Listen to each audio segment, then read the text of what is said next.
यिनी बड्डालाई घाँटीमा राटो ध्वजा बानेर कुम्ला कटाएर बगाएर चार पाटा मरेर घरबाट टेन्सन निकाल्नु होला। होइन ए बौला, तँ बिना ठलो किन कराछस्? किन बोलाछस् त्यतिकै? नचाहिने चाहिँ आरोप लाउँछस्? कसो के खाइदिएँ मैले, कसो के बिगारिदिएँ? त्यतिकै बाउले घरबाट निकाल्ने भन्नु रहेछ है। किन के भयो बाबु? के हुनु नि मम्मी, म जहाँ जान्छु दुनियाँले यिनको नाम मारिलिन्छन्। दुनियाँले तेरो बाबाको नाम लिँदा राम्रो कुरा त हो नि। राम्रो कुरामा तेरो बाबालाई घरबाट निकाल्ने भन्छस्? त्यही त भने बुढी, यति राम्रो कुरा गरेर पनि मलाई घरबाट निकाल्ने भन्छ। फेरि म यति राम्री बुढी र यस्तो छोरो छोडेर कहाँबाट जाम्ला के घरबाट निक्लिनु?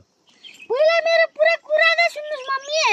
मेरो पुरा कुरा सुन्नु भयो भने तपाईले आफै घरबाट निकालम भन्नुहुन्छ। होइन, खास कुरो चाहिँ के हो बुढा? त्यतिकै मैले कुरा नबुझिकन अर्काले भने भरमा घरमा आइकन आफ्नो बाबुले जथाभावी जे मन लाटे नभन्के बाबु। तिनीहरूले त हामी मिलेर बसेर खाएको देखि नसकेर कसरी अलग गराम कसरी सकम भन्ने त लाग्यो नि त हुनसक्छ नै। होइन, खास कुरो के हो र बाबु? के हुनु नि, बाटामा सबैले त रन्डा बिक्रमको छोरो होस् नि, तेरो बाउ रन्डा हुन् नि भन्दै खिचाउँछन्। हे बाबु, जसले जेसुकै भन्नुहोस्, के मतलब पर? तिनीहरूले त्यस्तो भन्नेमा मैले त्यस्तो काम गरेको छैन। म तिनीहरूले यस्तो उस्तो भन्नेमा म मर्या पनि छैन। मैले आजसम्म कसैले केही गरेको छैन कि छोया पनि छैन। भन्नेले भन दिएन, भन्छन् तिनीहरूकै मुख दुख्छ।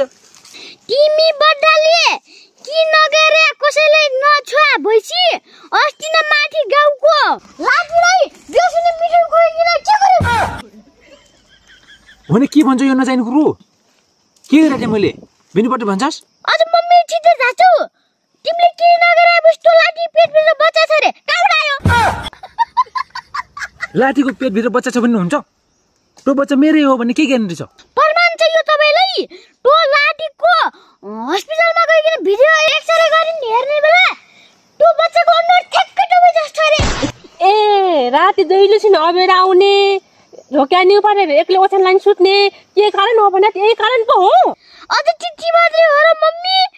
अस्ति मध्यरातिमा मेरो ज्याकेट हरायो भन्न घर आएको थियो हो, त्यसको दिन यिनी